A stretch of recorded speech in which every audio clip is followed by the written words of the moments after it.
Jay here for Stretford Paddock. That's Joe Smith. This is Paddock Live.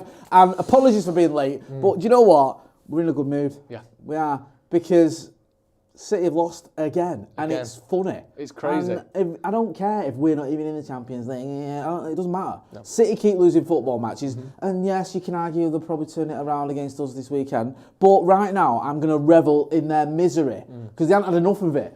But it is pretty funny watching what is an absolutely horrendous run. It's not even relegation, it's worse than relegation form, if that can even be a thing. Like, managers have been sacked for less. I know Pep Guardiola's not going to. But, like, what is it, 1 win in 10? Yeah, and 7 of those are losses. Yeah. So it's not like 5 draws, 1 win, 3 losses. Yeah. It's like, or 4 losses, sorry. Like, almost all of them have been losses. And then there's a 30% where they picked up some points. One of the draws was you were 3-0 up at home with 20 minutes to go and drew, which is horrendous. And then your manager had some sort of mental breakdown on the sideline and started scratching his own face. It is absolutely crazy. Like, I've never seen anything like this. Has a league champion in England or even in another country, has this ever happened? Maybe Ajax after Ten Hag left? They had a real meltdown. But that was like with a new manager and the system's failing. I know Sporting have lost 4 in a row now. But with a team that's been this good and this dominant with the same manager, so there's not been like massive upheaval. Has this ever happened before? The closest I can actually think is Liverpool, where they had that run. Do you remember where they lost 6 at Anfield out of 7? Yeah. But it wasn't like this. It was like they just kept losing at home. They had this record where they didn't lose at home for like 57 games. Yeah, yeah. Do you remember them? We drew with them, and it was like, oh.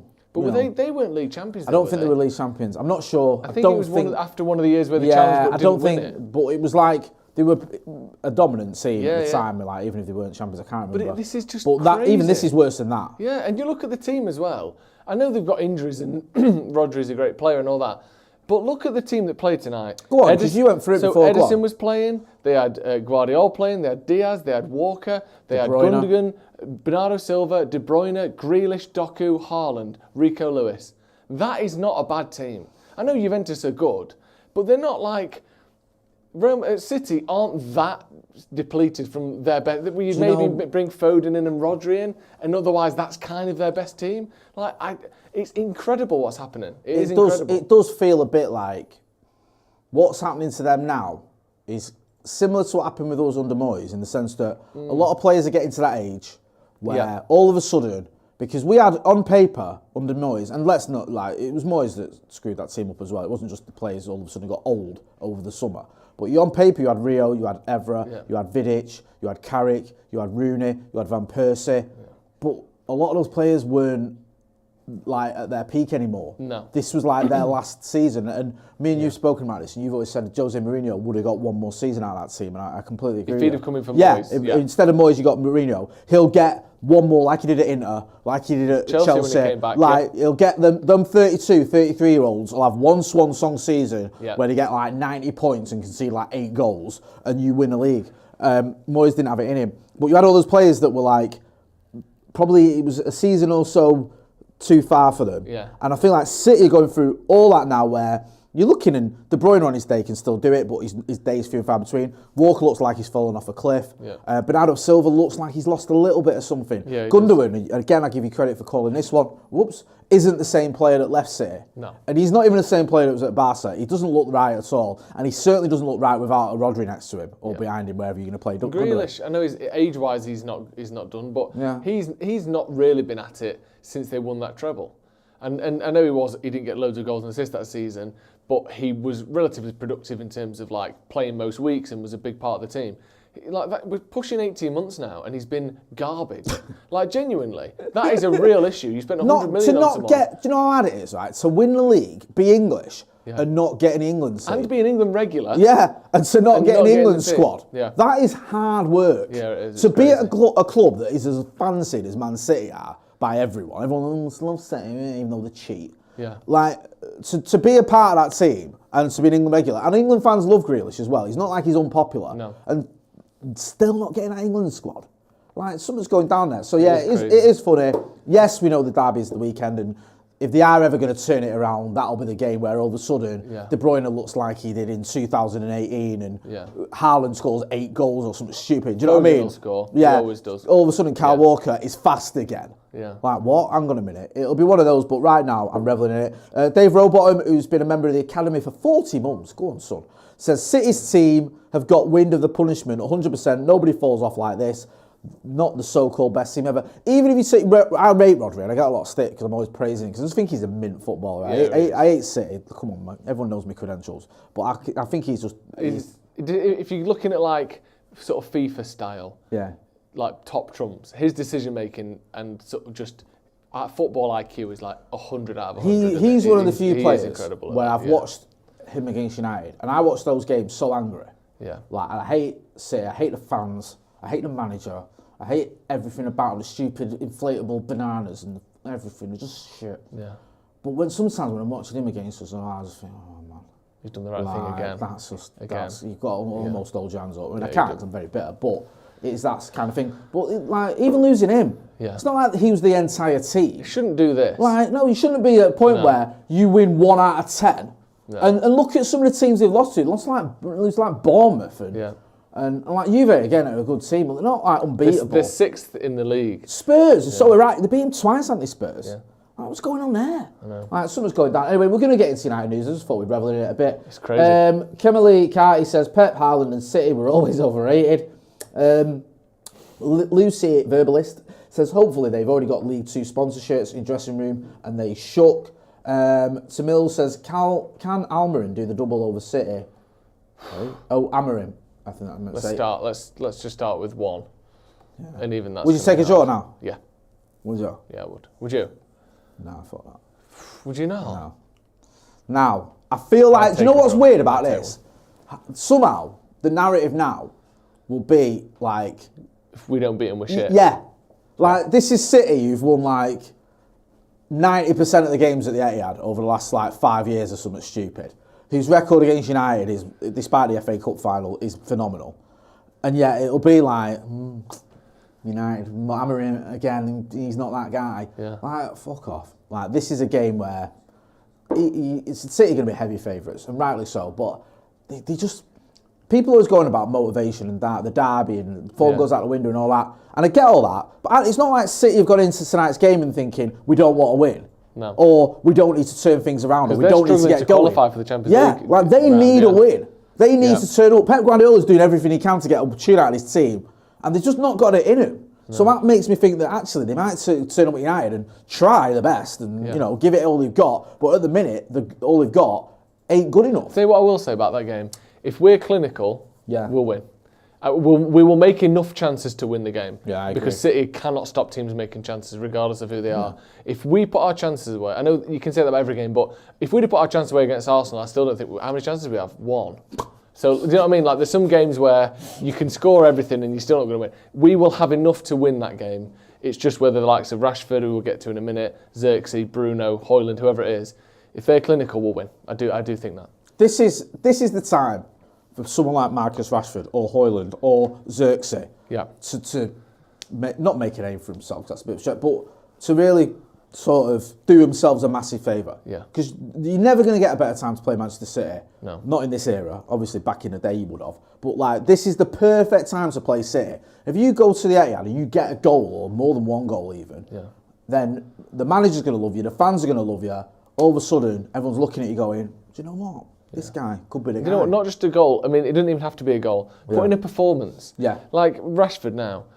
Skin Kyle Walker a couple of times. Or maybe, that's still a hard thing to do. I know people are getting the better of him more than they used to, but, look really dangerous for the full game. Every time you get it, you look like something's going to happen. That sort of Rashford that we saw 3 or 4 years ago, where he looks like he's excited to play. Every time he gets the ball at his feet, you don't know what's going to happen, and neither do the opposition.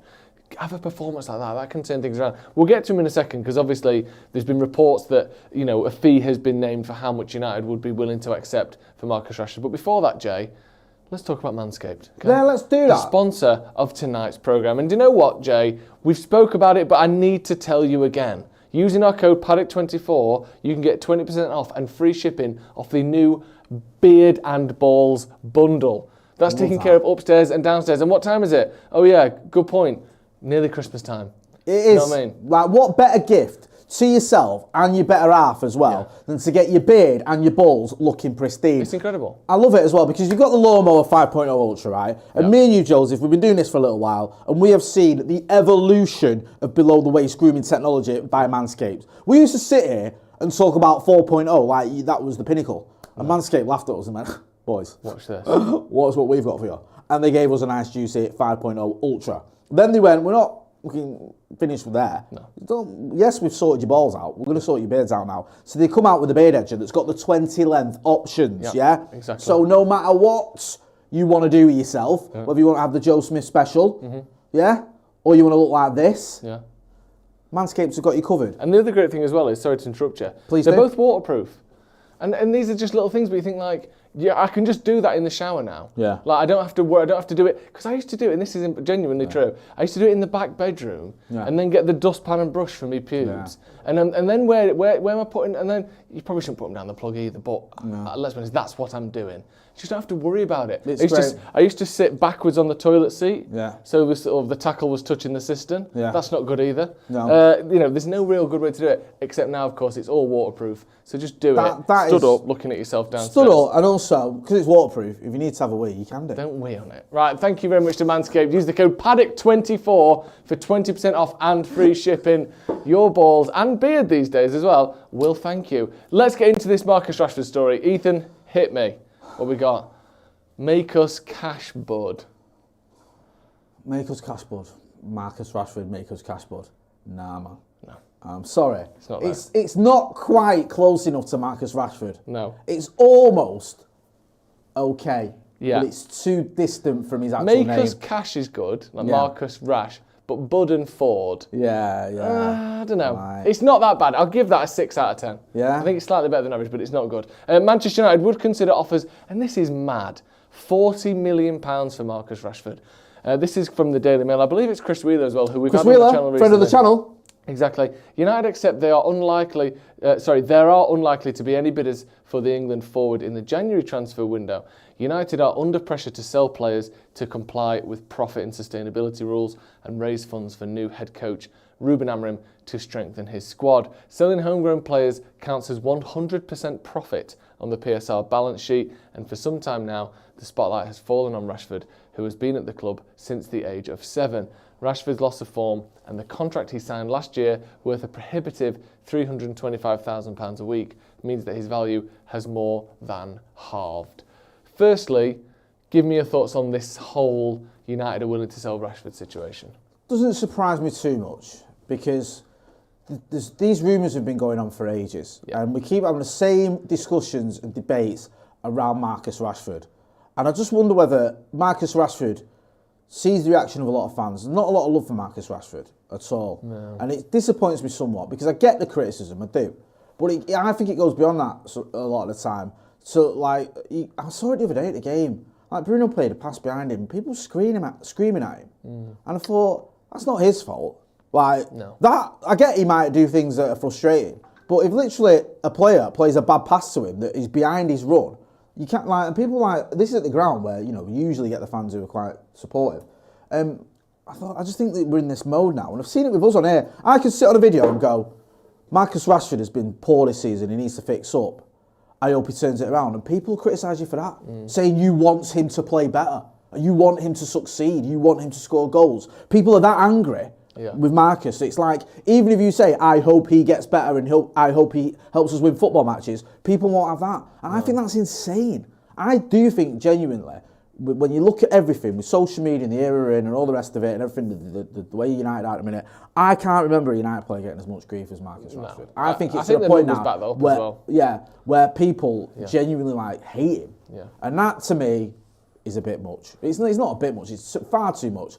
Do I think he's been consistent enough? Absolutely not. Do I want him to improve? Of course I do. Do I think he should and can improve? Yes. Am I surprised he's been linked with a move? No, I'm not, to be honest with you. Because he doesn't look that happy. I'm guessing he knows what some of the thoughts of the fan base are. And we're waiting, aren't we, for him to turn it around. We keep having these discussions. Me and you stood here a few years ago after Ralph Radnick and said, Marcus needs to fix up. And to be fair to him, he did that following season. But then we've had another disappointing season. And so far this season, it's been patchy at best. So it doesn't surprise me that the club are looking at it. Yeah. I just think the one thing that worries me about this somewhat, I'd be disappointed if he leaves, I'm not going to lie to you. But this whole idea that he goes and we automatically get someone in who's better, there's no guarantee there. Because we have wasted a lot of money on wingers. Look at who we've brought in who can play in a similar position to Marcus Rashford. Over the last 3 or 4 years, Jadon Sancho, a disastrous move. Near. A disastrous move. Regardless what you think of Jadon Sancho, that move to United was a disaster. Yeah. It really was. Anthony, shambolic. Yeah, 80 million, like one good season where we had a big chunk of that season where he wasn't great, and then nothing since then. Here's a question for you. Who's been better for Man United, Sancho or Anthony? Statistically, I think it's Sancho's numbers which are better. But I think Anthony, that first season, probably did more than Jadon Sancho to help us get third and win a trophy. Yeah, I agree. So, I mean, it's, as Ethan always says, it's 6 and 2 threes. It's not like, I think if I had to, was pushed on it, I'd say, well, Anthony's probably at least played a part in winning something. Sancho's had moments like at the Etihad and at Stamford Bridge, whatever, but he's not. So, I mean, neither of them have done well. Yeah, no, you're right too. Then you look at other players coming in, Possession didn't work out. Diallo has, to be fair, if you're going to class him as a similar position. It's taken a while, but Amad Diallo. I'm not going to. But to be fair, this is 4th season. We ain't got 4 seasons to wait for that. That's a good point. To start performing. Really good point. So that it's almost a different thing. And even like, I know it's a different position, but it's another attack. Mason Mount's not done anything really. No. And it's not his fault. He's been injured, but has he done anything for United? No. Like so.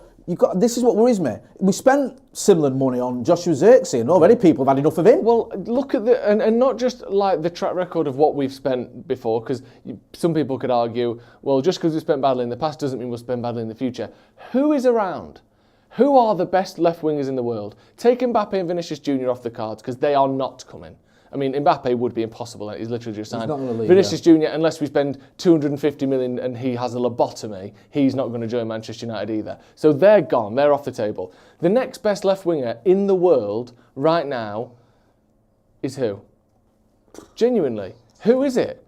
Who's next on that list? Anyone? There's two, I think there are 2 world-class wingers in the world. I think it's Mbappe and Vinicius Jr. Nico Williams is promising. Yeah, I was going to say. But in terms of output, he's still very much a work in progress. He had a great tournament in the summer, and he's very promising. But he's not the finished article by any means, and he'd still cost you a shitload. Like, look in the Premier League. Like Luis Diaz might be the best left winger in the Premier League right now, and he is bang average. If you go back a decade, and some of the left wingers that were available, it's sensational. Like some of the best players of all time. Genuinely, who is it? Who? Even if you could have anyone, you're not allowed Mbappe and Vinicius Jr. You're allowed anyone else. Are they even a guaranteed upgrade on him if he's firing? And if he's not, fair enough. But even in the last 2 years, when he's not been that good, his numbers are still comparable to a lot of the players I just mentioned, which is mad. But the left wing market in world football is not very good at all at the minute. And it's almost maybe lucky that we're moving away from the traditional left winger in terms of this new Amorim sort of number 10 winger hybrid thing. Because it's really poor. And I was looking at this earlier. It's genuinely shambolic. Could I throw that into you then? Because I agree with everything you've said. Is there a 10 who would be? And I think you could... Because I think in this system, it's wing backs and a 10 in it. Yeah. So, whoever... let's say you sell Marcus, you bring someone in. Are you going to buy a winger? No. You're probably going to get someone who's a 10. I know it's slightly different because it's a 10. And I think you could find him... And I'm not saying there's no improvements in the world. Yeah, no, I hear what you're saying. But someone like Rafael Leao, who would cost a lot of money, is really up and down. And if you've actually watched him, and I haven't even watched him that much, I've probably seen 6 or 7 games of him in the last 2 years. He is like a clunkier, greedier version of Marcus Rashford from what I've seen. There's a lots of number 10. I think Kvara's one at Napoli who maybe he's sort of ticks a few of those boxes. He's a good player. But again, there's a real lack of world-class left wingers at the minute. We'd have to bring in someone that is either slightly below Rashford's level but more consistent. So they're never going to get 30 goals a season, but they might get you 15 every year. Or someone that's 21, Nico Williams style, who could become greater than Rashford's been for us. But that money worries me. And also, 40 million quid, that is too low for me. Some of the people that have been sold for 60, 70, 50 million quid over the last few years, I think if Ferran Torres went for 80 million euros, didn't he? Or 70 million euros to Barca. I know he's a lot younger, but come on. Like, for me, I think we should be looking for at least 60. Is that even not, with the wages. and I hear you. And the idea of selling Marcus Rashford for 40 million, even if Marcus Rashford is not in form, is absolutely abhorrent to me. But the whole, is this not the reason for that? Like, if it's, what is that, like, 1 point, and my maths is shocking, is like 1.3 a million a month. Yeah. So, like, what we're looking at? We're looking at about 14, 15 million a year. Yeah, it's a lot. But it's not. Is that's what I'm not saying. I'm just saying, is that not what the club are thinking? If we save, I don't know, 40 million in wages and we get 40 million quid of pure profit, all of a sudden does that package look? I think obviously that's why this number is so low, if it's true. But I still think the teams he's going to go to think they're going to be trying to buy that 2 20s in a 30-goal season that we've seen from Rashford. That's who they want to be buying. And obviously you're buying some of the inconsistency with that. But I think if you get him on form and you get him playing for a side that maybe is one of the better sides in their league, I think you chuck him into a Bayern Munich, chuck him into a PSG, I think you chuck him into any team in Italy, and he's probably their best player at his peak. And if he can get back to his peak, 40 million is an absolute bargain for him. Tell me a player, a left winger, in the last 5 or 6 years that's got 30 goals. Is there one? I don't think there is. So obviously he's not at that level at the minute, but if that team can get him back to that level, we will be fuming that we sold him for 40 million quid. There must have been some people, I saw loads of comments. Yeah, there must have been comments of some of the names of the top left wingers that have been over the last few years. I will get into the super chats as well. Some of the suggestions that were coming in were, I mean, some of them were just silly, like Lookman is one that someone said. Did we not remember him playing for Everton and looking bang average? I know he's improved since then, but you can't, if you replace Rashford for Lookman and he looks like the Lookman that we saw a few years ago, that is like Ineos are on the fucking road. Chris Griffiths says Mitoma. I've heard that name mentioned. Again, though, what is he? 10 goals, 8 assists a season. Like, it's good, but is that... Has he had injury issues, Mitoma, or is that just like one season? I think down the years he has a little bit. Billy Price is easy. Eze. So overrated, I think, Eze. Right. Personally. Yeah. Cunha, left 10, says Crump. I like Cunha, he's a good player. That's what I mean, you'd have to go a different way with it. Yeah, if you could get an Isaac or a Cunha, I think Isaac's a notch above him. But if you could get Isaac, Alexander Isaac, he works for me, someone like that. But do you know you're not going to get him. The dumb thing is, right? And I say this about everyone. I've said it about Anthony. I'm not Anthony's biggest fan, but like, even if Marcus goes, what are they saying here? Unlikely to be in January. So he's going to be here for the next 6 months. Yeah. Well, he's not going to be doing nothing. No. So show him what you're about. Yeah. Do you know what I mean? And I say this all the time, but do that then. Even if you don't want to be here and the club don't want you, then put yourself in that shop window by performing every week for Manchester United. And at the end of the season, you've got, I don't know, even if it's like 25 goal involvements. Yeah. There's something there already. Yeah. So you can do that and you can go, look, you know, I'm still that guy. I can still do a job. And then United might even go, okay. Abri might say, look, I can work with a guy. Or someone like Bayern or whoever might go, we'll have a bit of that. Because if you can get 25 goal involvements in the Premier League and whatever, he could come and do a job for us. So there's every reason for Marcus to get on with it and pull his socks up and try and get back to that play we have seen in fits and starts. Yeah. But, you know, whether that happens, I don't know, because I've said it before. You know what I mean? I don't know. The other thing with Marcus Rashford is, regardless of what his form's like, regardless of what he's been like, the day he leaves Man United will be a sad day for me. Yeah. He is a person that should play for Manchester United his whole career. Yeah. He's talented enough. He's a Man United fan. He came through the academy. He's done great things for Manchester United. He should spend his whole career here. So the fact that he's going to leave, and if he does leave, in his peak years, the start of his peak, theoretically as well, in terms of his body, 27 years old, that will be a sad day for me if that ever happens. Even if it's the right thing for all involved and we go, well, yeah, it's probably for the best, I'm not going to enjoy that day whatsoever. So I hope he turns it around. And if he doesn't, it's just a sad thing, isn't it? Because this is a kid who should spend his entire life at Man United. I remember a time, right, when we had Ole Gunnar Solskjaer as manager and we had Mason Greenwood, Anthony Martial and Marcus Rashford as our front three. Yeah. They were all in their early 20s or one was a teenager. and they'd got about 75 goals between them that season. Yeah. And I remember thinking, we are fucking set for the next decade, or at least the next 5 years.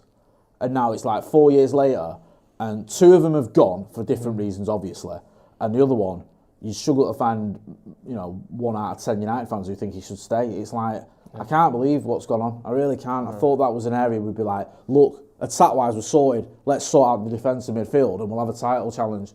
And it's just completely gone the other way on it. Yeah. Loads of comments, loads of super chats. Black Wolf says, random thought, guys. Stop me if you guys heard this before.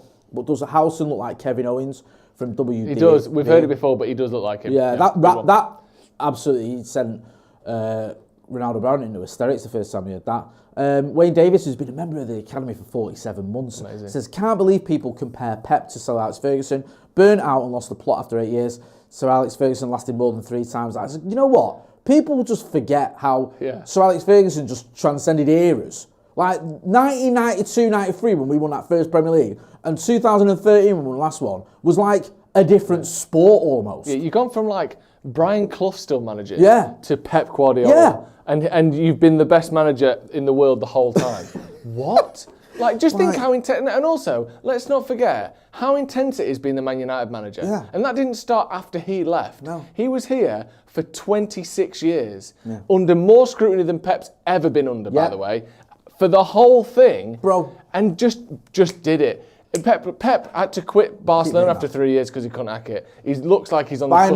Bayern Munich weren't gutted when he left. No. Because they were like, what are you doing in Europe? We've won a Champions League, we've got to a final. You get here and we don't get to another final. You're meant to be that guy. And now Philip Lahm's attacking mid for some reason. Yeah. And like, it's just, and Fergie, just to do it for like 26 years, and like you said, at the top for 20 of those, he goes so under the radar that he just was in it, in the fucking mix. Do you know what it is war for 20 years and just handled it. You'll remember, but I remember like 2005, right?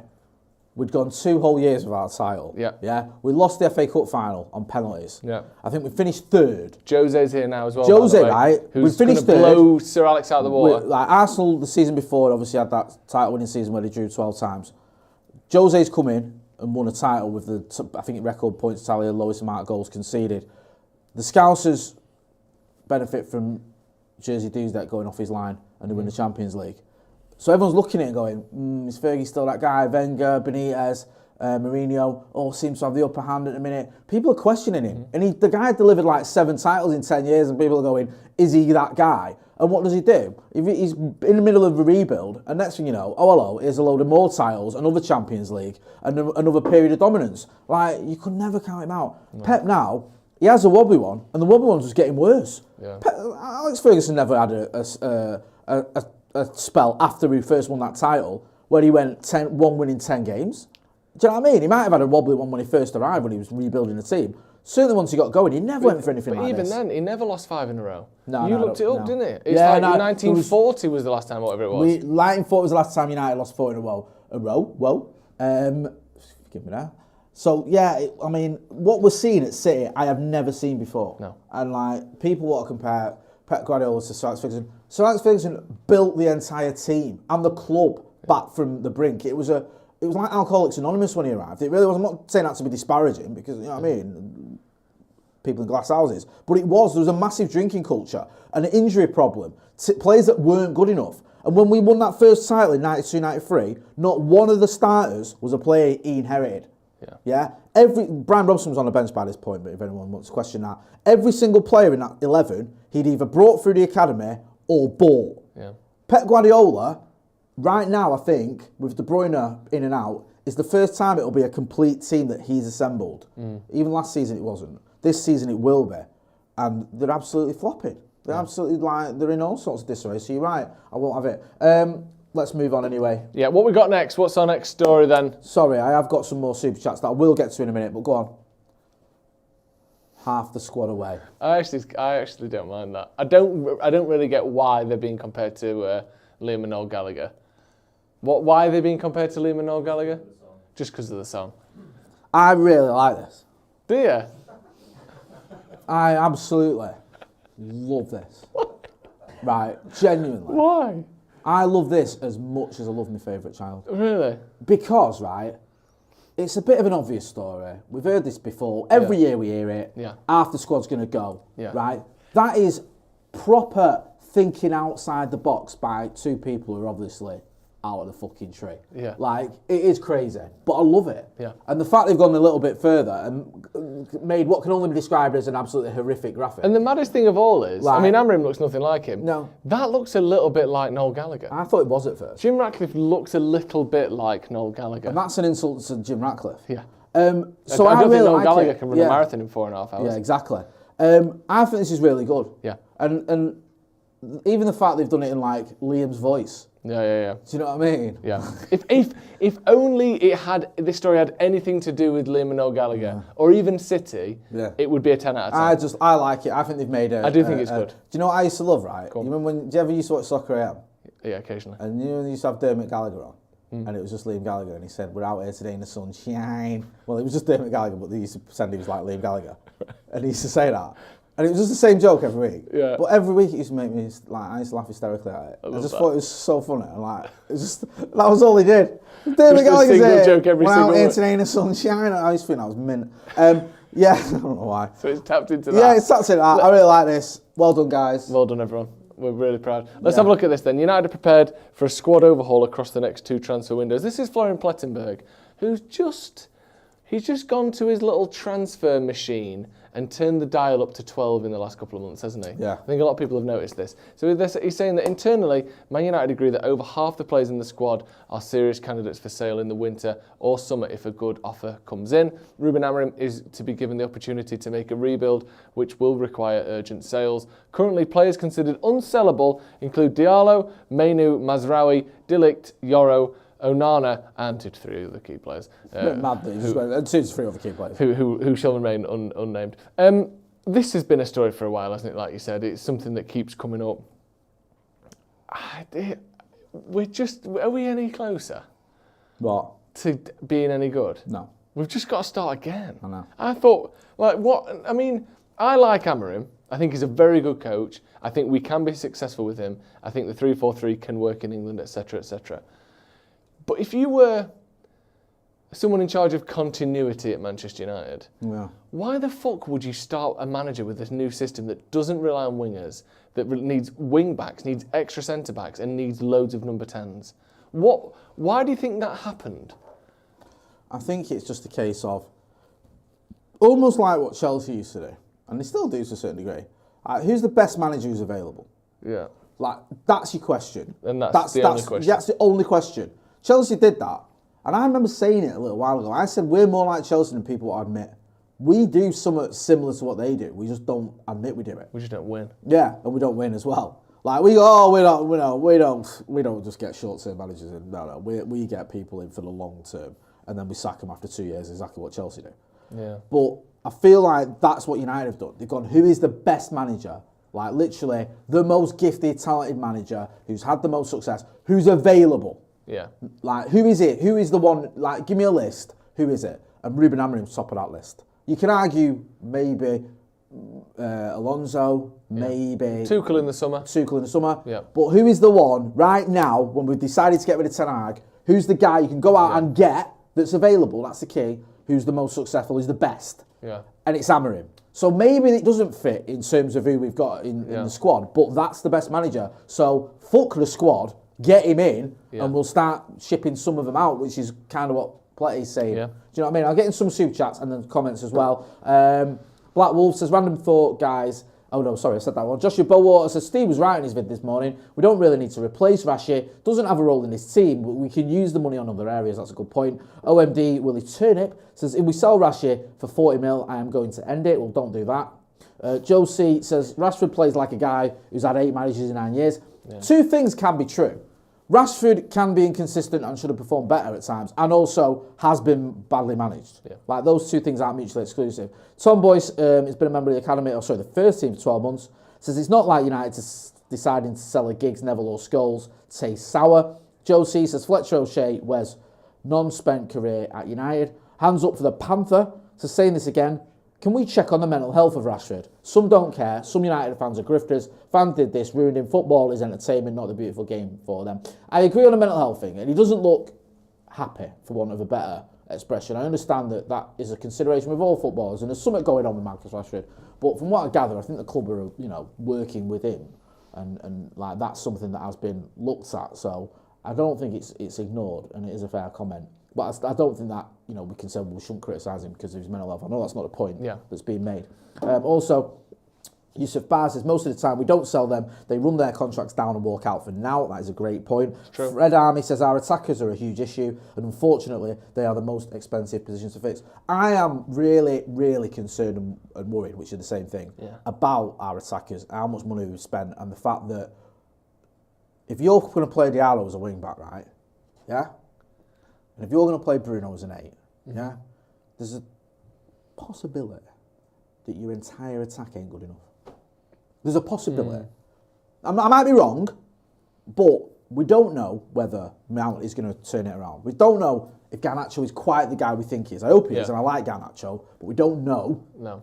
We don't know if Xerxes is going to show a bit more consistency and be the player he wants to be.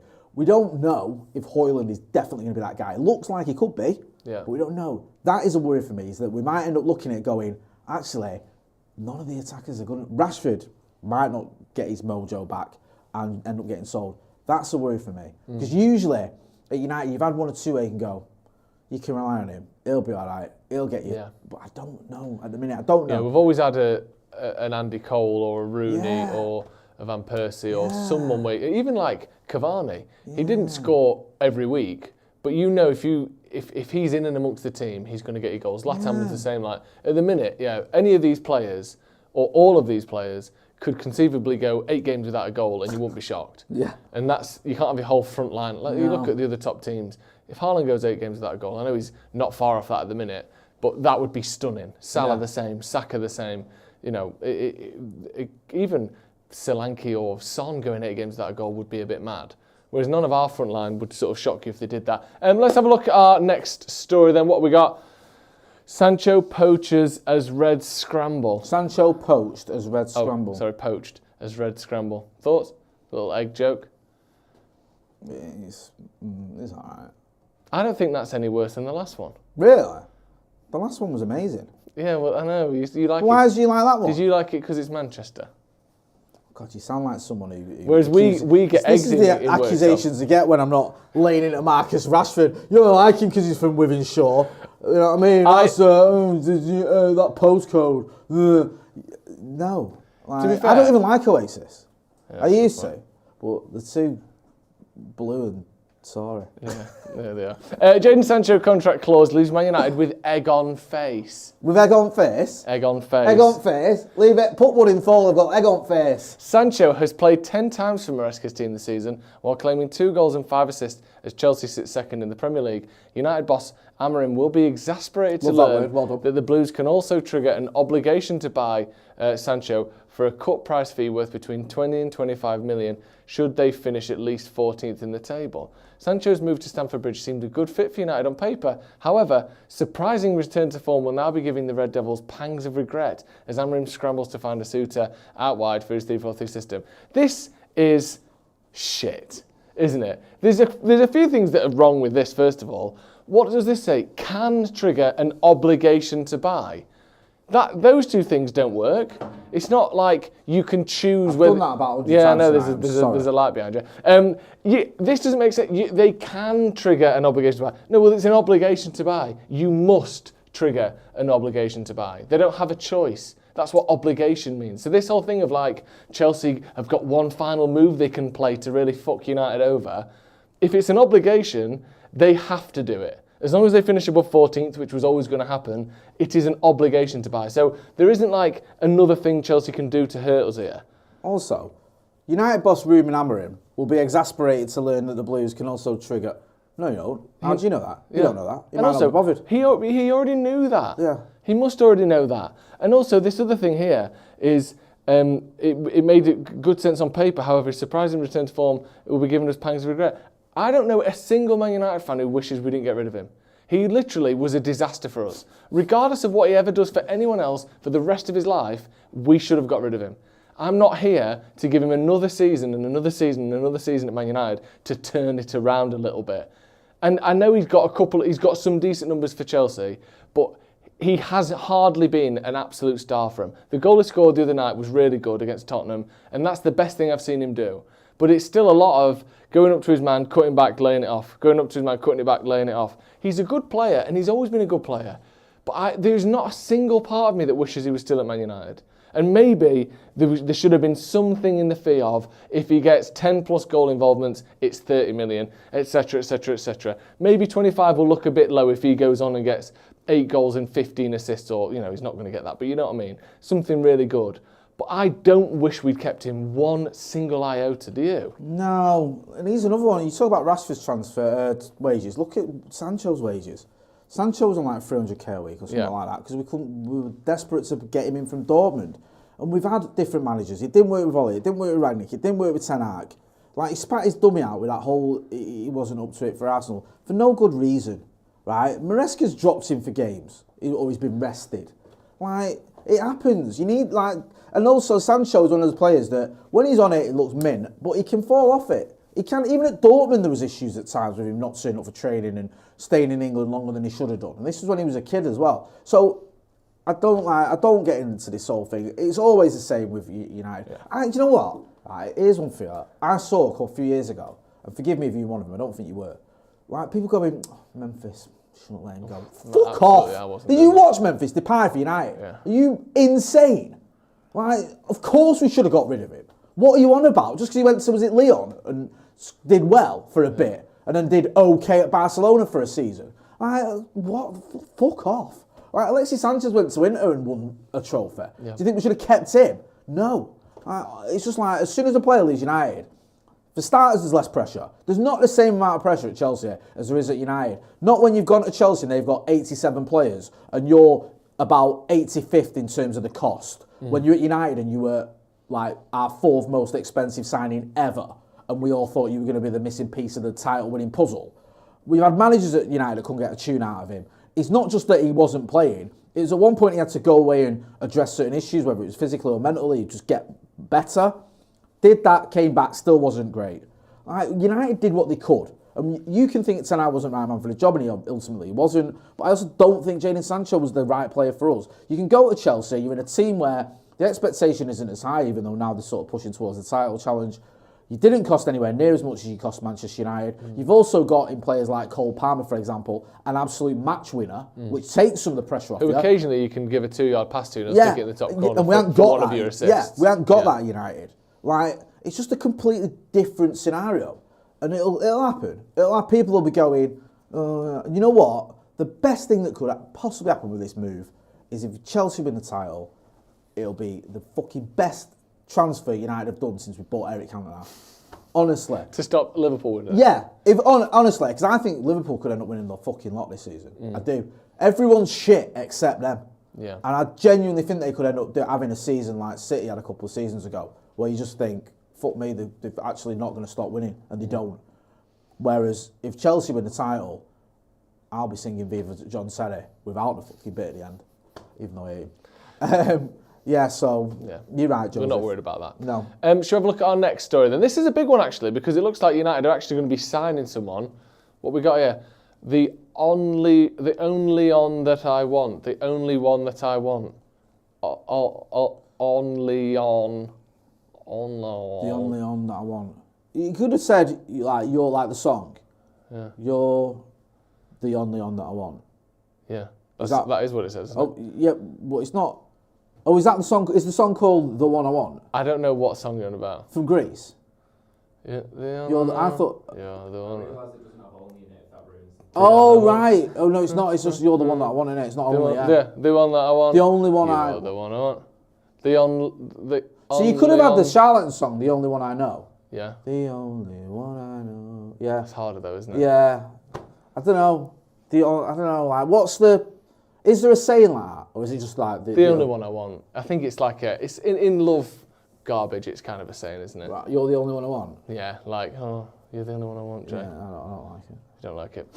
This is a big news, actually, because it looks like United are about to sign this guy. Oh, Alex Bagnall's in the chat. So we've got Manchester Evening News here, but this has been reported by Romano, it's been reported by Sky, it's been reported by pretty much everyone. If it's been reported by Romano, why are we reporting it from the Evening News? I didn't write this, they're idiots. The 17-year-old wonder kid is a potential solution to Amorim's left wing-back position, having impressed in his native Paraguay. Now, this is Diego Leon. It's understood United have scouted Leon and started... Sorry about that. It was harsh and it was a joke, but I feel bad now. They're idiots. No, they're not idiots, of course. I can't answer that question, though, without almost saying the same thing again. And I don't want to. It's understood that United have scouted Leon and started talks with his club. To push this... Is this the only graphic we've got for this? Yeah. Okay, well, in that case, I stand by what I said, because I sent an updated version with more emphatic news on after this, which is basically that it's almost done. I think the fee's been agreed. I think it's now just up to us getting the contract and stuff sorted. He's going to join at the end of the season, so June 2025, as reported by pretty much everyone. Have you seen him? Have you seen anything about him, anything on him since we've been linked with him? Who hasn't? Obviously, no one's seen him, but I've done a little bit of research since being linked with him today. Right, because I'll be honest, I wasn't watching. We all have our roles on this channel. Who does he even play for? Does it even say on here? Why is that admitted like that? What do you mean? Oh, yeah, like they're slightly lower? What's that about? Slightly wobbly. Basically... Oh, it is? Yeah, I know it is. Oh, it is, yeah. It is. Thanks for that, That's Professor. weird, yeah, because the T's like... It's like why are you doing that? You're trying to fuck with us, aren't you? He's trying to mess with us. You're trying to mess with our heads. Like I wouldn't notice that. You've done that on purpose, haven't you? I think Jay's lost it. Why have you done that? No, Jay, they didn't mean to. Don't touch Jay, me. they didn't mean to. No, they are, but just chill out. We've got City again. on Sunday. I can tell you're not right. He always gets like this a week before a big game. I'm sorry. This guy is a left-footed Love that. wing-back. Perfect. Known for his physicality, pace and speed. He's 17 years old, but in terms of his physical stature, there's reports that he's anywhere between 5'9" and 6'3". So the answer is we don't know how tall he is, but he's robust. How come we don't know how tall he is? Well, I don't know. Like that's because different things on the internet say different things. But that's like I'm sure he 5'9" and 6'3". Yeah. Like I could get it if he went like with Conke, and it's like Conke. Say a word, whatever. Goodwill Kakonke. Yeah. When it was like he's 6'3", no, he's actually 6'5". Oh no, actually he is 6'3". Yeah. I get that, but this is there's an 8-inch spectrum that he is on, but he's very quick, very physical for his age as well. 17. He's got like sort of like when he walks, he's got these like really high shoulders, and he's kind of. And this isn't just a South American comparison, but he's almost got a touch of the sort of Antonio Valencia's to him. Do you know that quite sort of? He's not short, but he's stocky, and he's really quick. If he didn't have braces, he could look 38 years old. Yeah, he could. Yeah, but because he's got braces, he looks 17. Yeah, he does. Like I might start wearing braces if that's what it does to you. I think you should, because that like has not years. Perma braces. Yeah, until the people think I'm a kid as well for the rest of your life. What would you do with that ability, by the way? What? Everyone thinks you're a kid now. What? Just go around getting ID'd and that buzzing that I'm getting ID'd. What do you get ID'd for these days? Fireworks. Just go buy loads of fireworks. Scratch cards. Oh yeah, okay. Hang on. Nice to be asked. I think it's noteworthy with this guy is that the things he's predominantly known for is that explosiveness, pace and power. Something that this squad is massively lacking. We've all spoken about it. Amrim's spoken about it. There's not enough legs in this team. This guy, the talent we'll have to wait and see. He's so young. He probably would come into the under-18s and maybe the under-21s. But he's definitely got the raw physical attributes that United are looking for. And I think, again, it's a sign of the types of players we're going to be looking at going forward, because we need more athletes in the squad, and he is definitely that. When you see him play straight away, he's got a busyness and a sort of, I don't know, just the way his body moves, you can tell how sort of fast and strong he is, which is fantastic for his age. I'd love to see a bit more. It pains me how many wing-backs, wingers, whatever we have that just check back, that don't have that sort of explosiveness. Chaluv Gidwane in the Super Chat, who's been a member for 8 months of the first team, says, surprised Jay doesn't know about the measuring tape shortage they're experiencing in Paraguay at the minute. It's all over the news. Yeah, it is. I love that. Well done. You just can't do it. No one knows how sell people are. It's just people's grandmas guessing how much they've shot up. You know that? You must be 6'8". No, I'm not 5'10". Well, you've shot up over the summer. Yeah, all right. Cheers, Grandma. Really nice of you. That's all they've got now. Yeah, looking forward to seeing him. And it's a done deal then. That's what you're saying. It's not 100% done. I think Romano said, "Here we go soon." Like what, really? Yeah. Is he doing that now? He's doing that now. Yeah. He's sort of doing trailers for Here We Goes. But essentially, it looks like it's all agreed, and he's going to join at the end of the year. Partly because maybe they want him to have a full season at his parent club. Also, I think with Brexit, although he's from Paraguay, so I don't know why Brexit is even involved. I guess just the new laws that we have around work permits and that sort of thing. He can't come until he's 18, supposedly. So there's all that going on. But then that doesn't make sense either, because United have signed academy players from across Europe in the last 4 years. So who knows? But he would be staying there till the end of the season. Yeah. So is this the one from yesterday from Romano, or from 14 hours ago? Is that the one you're on about? It says, I think it is, because he reposted it. United in active talks with... No, there's another one. Oh, is there? Yeah, if you keep going. What, before that or after it? It should be after that, but he's reposted that within the last couple of hours, so keep going, if you know what I mean. No, the other way. Oh, sorry. Older ones. Because that's from 14 hours, but he's reposted it. He's done one since then. Right. If you know what I mean. Did you send it to the... I'm sure I sent it over. Right. Anyway, that's the info. Give us this. Sorry, yeah. I thought I was going to be able to help it out there, but I've made it worse. Yeah. Looking forward to seeing if we get him. Yeah. This could be, a good move by United, bringing in, what was a 3.1 million deal? I mean, that's a gamble you can afford to take, because if it doesn't work out, who gives a shit? Yeah, and I think this is the thing, innit? We're going to be doing a bit more of this where, and not to be cynical, but there's a chance we just Chelsea him, we get him in for 3.1, he stays for 18 months, and we sell him for 8 million to Benfica or someone. And he never made it in the first team, but we got to take a chance and still make 5 million profit. Yeah. So who knows what he'll be. Hopefully he can come into the first team. Obviously it's a position we're struggling with, and he's got, like I said, just tremendous natural physical ability. But we'll have to wait and see, of course.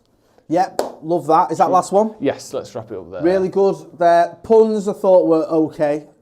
We had some peaks and troughs, some decent ones, and some ones that weren't your best work. I think it was okay today. It was all right. I think it was pretty good. It was a what were we saying? They've put another one on.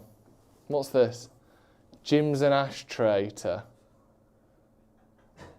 What? So let's just take the pun out of it. What would Jim's an ashtray mean?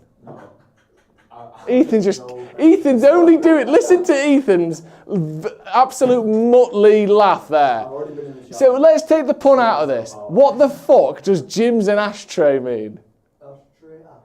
No, but what does ashtray? Because the joke is a pun on ashtray. Get the Ashworth bit. Stop saying things that are irrelevant to the point he's making. You're calling him an ashtray, aren't you? Yeah.